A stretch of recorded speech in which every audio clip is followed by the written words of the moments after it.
Everyone, आज की हमारी वीडियो है 10th क्लास की फर्स्ट फ्लाइट के poem fire and ice and जिसके पोइट हैं रॉबर्ट फ्रॉस्ट। तो इस वीडियो में हम इस पोम को शॉर्ट में समझेंगे इसकी समरी के साथ।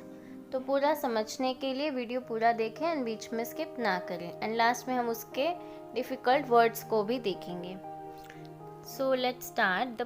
तो पोइट इसमें दो बिलीव्स लेते हैं कि वर्ल्ड किस तरह से एंड हो सकता है, नहीं ख़त्म हो सकता है। तो पहला होता है फायर को वो कंपेयर करते हैं किससे, हमारा इमोशन डिज़ायर। ठीक है, तो फायर से साइंटिफिकली वर्ल्ड एंड हो सकता है, लेकिन उन्होंने हमारा जो विनाश है वो किस तरह से हो सकता है, हमारा जो इमोशन है डिज़ायर यानी इच्छा। आप देखते हैं कि आज के ज़माने में किसी की इच्छा ख़त्म नहीं होती है, एक पूरी होती है तो दूसरी शुरू हो जाती है। अगर हम अपनी इच्छाओं को कंट्रोल में नहीं करेंगे और अनएंडिंग है जो कि ख़त्म ही नहीं होती, तो उससे वर्ल्ड का विनाश हो सकता है। वो हमारी डिज़ायर्स को, ह्यूमन की डिज़ायर को बिल्कुल फायर की तरह ही मानते हैं। सेकंड बिलीव है आइस से भी बर्फ वर्ल्ड का एंड हो सकता है। आइस को वो किससे कंपेयर करते हैं, हमारा दूसरा इमोशन हेटर्ड, जो कि बहुत हार्मफुल है। हेटर्ड यानी लोगों में नफरत बढ़ती जा रही है लोगों के खिलाफ, तो वो भी वर्ल्ड का एंड करने के लिए इनफ है।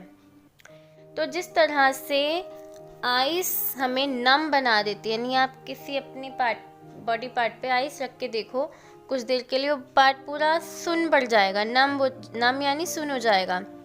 तो उसी तरह से हेटर्ड भी हमें सुन बना देती है, हम किसी चीज़ को भी फील नहीं कर पाते, हमारे अंदर नफरत इतनी भर जाती है, हम किसी की फीलिंग को, किसी के दुख को फील नहीं कर पाते, हम क्रूअल बन जाते हैं, यानी निर्दयी बन जाते हैं। पोम को सिंबलिकली लिखा गया है, दो सिंबल लिए गए हैं, fire and ice.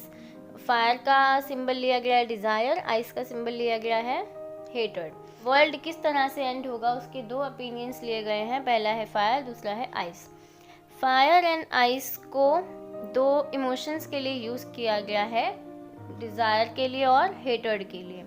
As fire can spread very fast and cause a great destruction, जिस तरह से फायर यानी आग बहुत तेज़ी से फैलती है और विनाश बहुत बड़ा करती है, डिस्ट्रक्शन यानी विनाश, तो उसी तरह से जो हमारी डिज़ायर्स हैं वो भी पूरा विनाश कर सकती है हमारा, अगर वो आउट ऑफ कंट्रोल चली जाती है, हम उन्हें कंट्रोल नहीं करते। तो जो हेटर्ड है वो भी डिस्ट्रक्शन करती है यानी विनाश करती है, लेकिन स्लो करती है, एक आइस की तरह, तभी उसे आइस का सिंबल माना गया है। वो भी करेगी, अगर एक दिन वो बहुत ज़्यादा हो गई तो बहुत ज़्यादा विनाश कर सकती है वो, लेकिन वो धीरे धीरे करती है, जैसे कि आइस भी धीरे धीरे पिघलती है।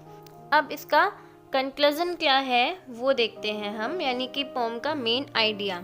तो हमें अपने इमोशंस को कंट्रोल करना चाहिए इससे पहले कि वो हमें कंट्रोल कर लें। नेक्स्ट, अब आते हैं इसके डिफ़िकल्ट वर्ड्स पे। पहला है पेरिश का मतलब होता है डाई यानी कि मरना। नेक्स्ट है सफाइस का मतलब है बी सफिशिएंट यानी इनफ होना, किसी चीज़ का पर्याप्त होना। अगला है डिज़ायर, एक बहुत ही ज़्यादा स्ट्रॉन्ग फीलिंग, किसी चीज़ को पाने की इच्छा